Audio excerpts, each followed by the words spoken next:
Linear register which ओबे। देखो बच्चों, जो रेखीय प्रतिरोध होता है, रेखीय प्रतिरोध, तो जो रेखीय प्रतिरोध होता है बेटा, इसका मतलब ये होता है कि यदि ये कोई आपने वोल्टेज बढ़ाई तो उसमें समान रूप से धारा भी बढ़ जाए, तो ये क्या बनेगा, देखो रेखीय।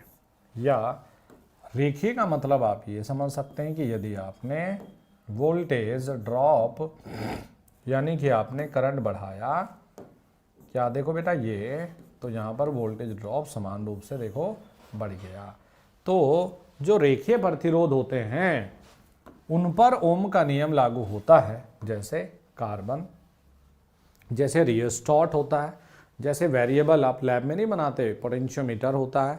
तो ये सारे रेखीय। अरेखीय में बेटा एक थर्मिस्टर आता है, एक LDR लाइट डिपेंडेंट रजिस्टर और एक VDR आता है। तो बेटा ये रेखीय का मतलब है कि जो ओम के नियम को संतुष्ट करते हैं। अब बात करते हैं, देखो जी, सीबैक इफेक्ट। सीबैक इफेक्ट भी सुन लो, देखो क्या है, आपके दिमाग में सेट कर दो ना ये चीज़ें भी, छोटी मोटी चीज़ें भी।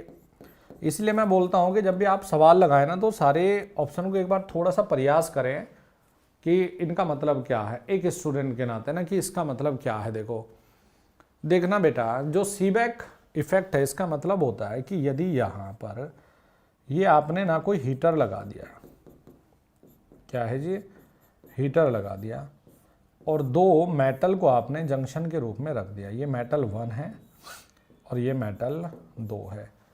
तो जब भी हीटर यहाँ तापमान होगा तो इसके सिरों पर एक DC वोल्टेज उत्पन्न हो जाएगी, जिसको हम लोग सीबैक इफेक्ट या थर्मो इलेक्ट्रिक इफेक्ट भी कहते हैं, जो कि बेटा थर्मोकपल में बहुत महत्वपूर्ण रोल अदा करता है। अच्छा, एक होता है, देखिए जी, पेल्टियर इफेक्ट। पेल्टियर इफेक्ट जो होता है ना बेटा, मेरे बच्चों, क्या होता है, देखो जी, यह सीबैक इफेक्ट का उल्टा होता है। यह सीबैक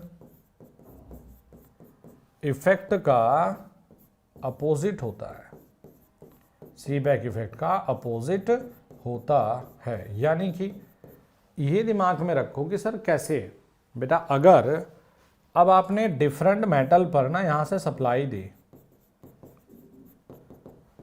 तो यहां पर अब जंक्शन पर तापमान उत्पन्न होगा, तापमान उत्पन्न होगा।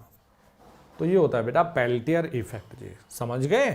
तो ये सीबैक इफेक्ट किस में लगेगा, ये लगता है थर्मोकपल में।